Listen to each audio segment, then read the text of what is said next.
النهارده احسن يوم بجد. مبسوطه قوي لاني النهارده الفرحه كانت بقت فرحتين. ليه بقى؟ لاني يعني مش ماما نبدا الاول النهارده كان اخر يوم امتحانات، وانتوا عارفين يعني ايه اخر يوم امتحانات بالنسبه لنا. اخر يوم امتحانات ده بيبقى عباره عن ضحك ولعب وهزار وبتاع، والمدرسين كمان بيبقى بالنسبه لاخر يوم عشان ما نروحش بيعيطوا في كده، فبيبقوا ايه مش بيشدوا قوي برضو.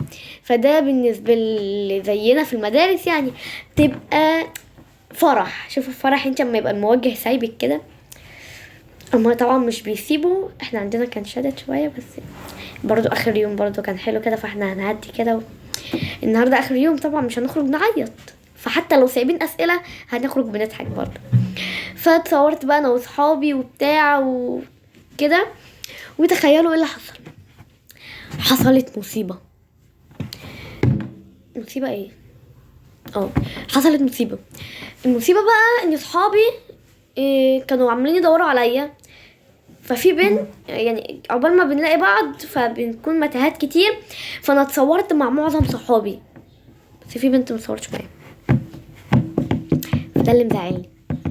واحنا نقعد 3 شهور مش هنشوف بعض. فالمفاجأة التانية ان احنا بعد ما جينا اتغدينا لقيت ماما، اتغدينا وشلنا وبتاع وشربنا الشاي، لقيت ماما بتقول قوم البسوا،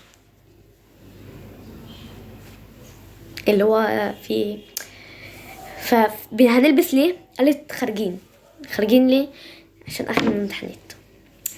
فقلنا بقى، انا طبعا ما صدقت بقى، قمت لبست وتشيكت ولبست الاساور بقى وبتاع بقى، مش حارمه نفسي من حاجه.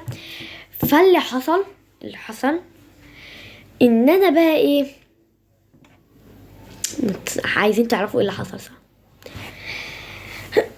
ان انا متضايقه مش عايزه اخرج، بس اخرج ولا ما اخرجش؟ هخرج طبعا. مفيش مفيش خروجه من غيرها. هتخرج بالعافيه. انتوا فاهمين؟ شفتوا الناس اللي ما بتبقاش عايزه تخرج دي حتى لو خارجه انا واصحابي، بس مش احنا هنا، انا وصحابي اعدادي.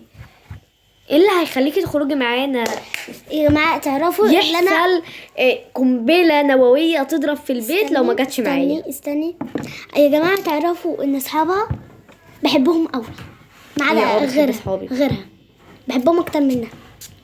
شفتوا؟ لا هدي روحي لصحابي يحطولك. روح هدي بقى. يلا باي، واستنى بارت 2.